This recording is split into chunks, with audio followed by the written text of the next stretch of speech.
अभिनेत्री के साथ साथ गायिका भी थी टुनटुन। टुनटुन का पूरा नाम उमा देवी खत्री था। यूपी के एक गांव में 11 जुलाई 1923 को हुआ था जन्म। सिंगर बनने के लिए मुंबई भागकर आई थी टुनटुन। अभिनेत्री टुनटुन का नाम सुनते ही जहन में उनकी फिल्मों के कॉमेडी सीन्स आने लगते हैं। वो मोटी सी औरत जो शर्माती थी और पर्दे पर खूब हंसती थी। उस वक्त कहा जाता था कि जिस फिल्म में टुनटुन है उसमें कॉमेडी का भरपूर मजा मिलेगा। आज की पीढ़ी भले ही टुनटुन को ना जानती हो, लेकिन उनका नाम जरूर सुना होगा। टुनटुन सिर्फ अभिनेत्री नहीं थी, वो एक अच्छी गायिका भी थी। उन्होंने कई गाने भी गाए जो आज भी लोग सुनते हैं। आज हम आपको टुनटुन से जुड़ी कुछ खास बातें बताने जा रहे हैं। टुनटुन का पूरा नाम उमा देवी खत्री था। टुनटुन ने अपनी जिंदगी में कई उतार चढ़ाव देखे, लेकिन इसके बाद उन्होंने अपने दम पर अपना नाम और पहचान बनाई।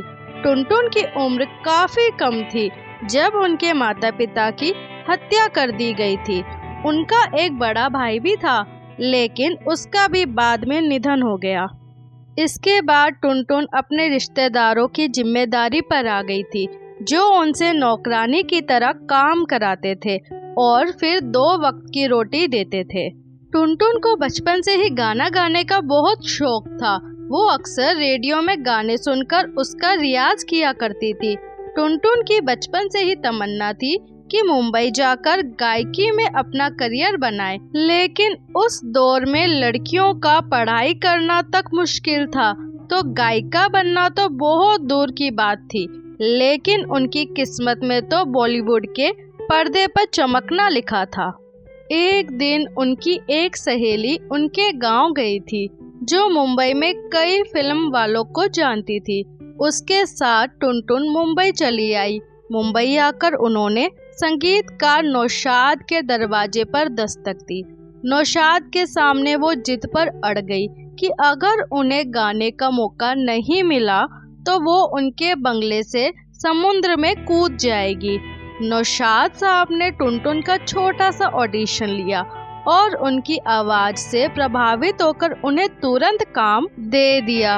अफसाना लिख रही हूँ दिल है बेकरार का, ये गाना आज भी लोगों की जुबान पर अक्सर सुनने को मिल जाता है, लेकिन बेहद कम लोग ही जानते हैं कि इस खूबसूरत गाने के पीछे की आवाज उमा देवी उर्फ टुनटुन की है। टुनटुन का करियर बतौर गायिका ठीक चल रहा था, लेकिन उस दौर में कई नई गायिकाएं फिल्मी दुनिया में आने लगी थी। टुनटुन को गाने मिलने कम हो गए, तो नौशाद साहब ने उन्हें सुझाव दिया कि तुम फिल्मों में एक्टिंग क्यों नहीं करती। टुनटुन फिल्मों में आने के लिए फौरन तैयार हो गई, लेकिन इसके लिए उन्होंने एक शर्त भी रख दी थी। टुनटुन ने कहा, अगर दिलीप कुमार के साथ फिल्म होगी तभी एक्टिंग करूंगी। नौशाद उनकी बात सुनकर हंस पड़े, लेकिन 1950 में टुनटुन की तमन्ना पूरी हो गई और फिल्म बाबुल में दिलीप कुमार के साथ काम करने का मौका मिला। फिर क्या था, टुनटुन ने अपनी एक्टिंग का जलवा पर्दे पर बिखेरा और उन्होंने ऐसा कमाल किया कि वो भारत की पहली महिला कॉमेडियन बन गई। उस दौर की फिल्मों में खास तौर पर उनके लिए रोल लिखे जाते थे।